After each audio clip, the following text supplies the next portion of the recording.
Reforming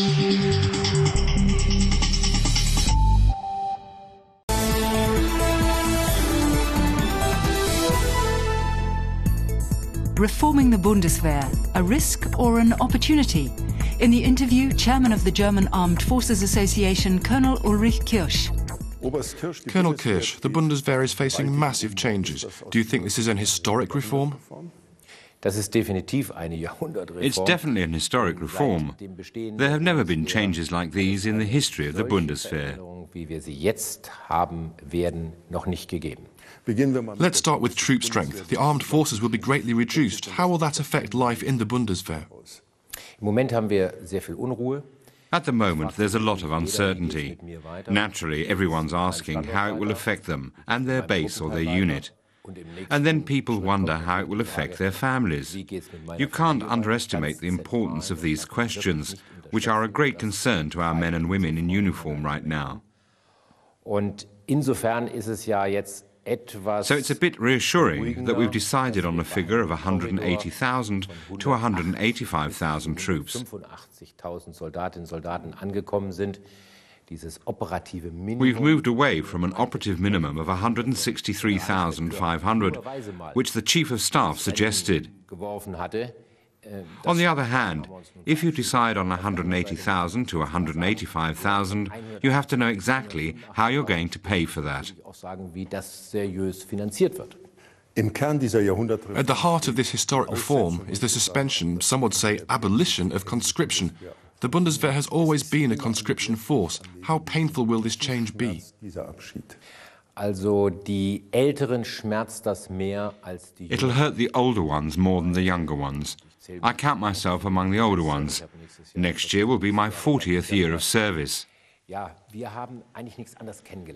We didn't know anything else, and we've always appreciated this conscription force, because it meant there were constantly young people joining the service, who kept challenging us older ones with their worldviews, opinions, ways of looking at things. That kept the Bundeswehr young. Mit ihren Auffassungen, mit ihrer Sicht der Dinge, und das hat diese Bundeswehr jung gehalten. And now conscription is being suspended. It won't be abolished. It will remain anchored in the German basic law. But it will be suspended, and we will no longer have these young men in the armed forces. And we'll have to see how things will be with a volunteer force.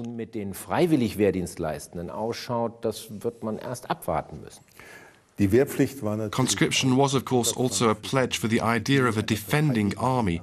Has the idea of defense suddenly become obsolete?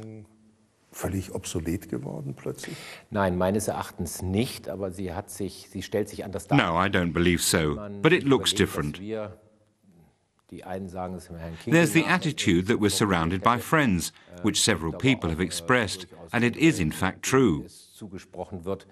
We can all be glad that we have the situation that we have gone from being a country on the front lines to a country in the middle of things. And none of our neighbours has the intention of attacking us. So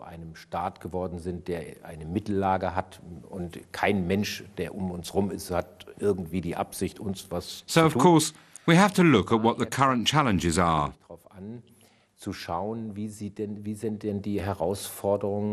During the recent summit in Lisbon, NATO made it clear with its new strategic concept that it's concerned with the borders of the alliance.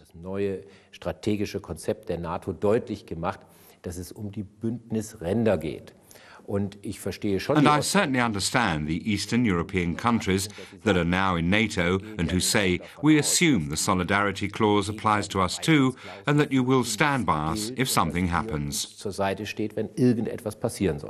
In the public's perception and in the public debate, it looks as though the new Bundeswehr is mainly intended for missions abroad. Is that true? Looking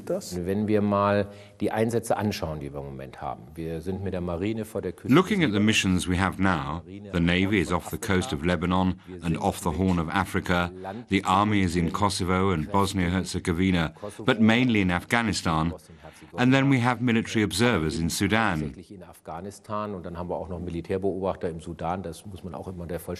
I have to mention that last one for the sake of completeness, because they have an especially difficult task. But when we look to Afghanistan, we see that the mission there will be over one day, and the handing over of responsibility to the Afghan National Army and the Afghan police is to become a reality in the coming year. Und irgendwann werden wir dann, so hoffen wir doch alle, auch aus Afghanistan. At some point, we all hope we'll be pulling out of Afghanistan. And then the next question is, what are the future challenges? The fight against international terrorism and conflict prevention and conflict management will probably be the missions of the future. And we'll have to be prepared for that. So anyone who takes Afghanistan as the blueprint for future missions is thinking too short-term. Of course, we also have to look at what other challenges there are, including the recent discussion about open sea and trade routes. I think that's logical. It's in the white paper, which the previous government coalition approved, that we need open sea and trade routes, because our prosperity depends on them. 95% of our goods traffic is shipped by sea, and raw materials are also shipped by sea, so Germany has a great interest in having open sea and trade routes available. You can make this clear with the example of the Suez Canal. If it were closed and everyone had to go around the Cape, everything would cost twice as much at the supermarkets. Who wants that? So we need these open sea and trade routes, and we will look especially closely there. And a navy, as it was planned, with 8,500 or 11,000 sailors, is not a significant contribution to the alliance. In that context, you also have to ask, will it be the case in the future that every country will have to be able to do everything, or will we start moving more in the direction of sharing the burden in Europe? I think the latter. Now that all countries carry out defence reviews, and no one really has a lot of money anymore, it would be a good start. But I think that's still some way off. Wasser, die Spree und den Rhein oder wo auch immer runter. You were at the commanders' conference in Dresden. Do the troops and officers see this reform as an upheaval, an opportunity, a threat? The Bundeswehr conference with the senior commanders made it clear to me that it's seen more as an opportunity. The members of my association say that too. I represent a profession, and our members support the reform. They see the necessity? They see the necessity. But they also say we've seen so many reforms that didn't work out so well because they lacked important aspects. Extra financing was lacking. But above all, one thing did not happen. The financial basis was never provided to make sure we could do what we needed to and support our structures so that it all worked. It creates dissatisfaction if someone is transferred to a service post, but the funding for the position is not there, so he's only promoted 3 years later or whatever. That kind of thing makes the military unattractive. So there's a lack of faith that this reform will work after so many others. Well, we're told this reform is not based on finances. Colonel Kirsch, thank you. Ich danke Ihnen.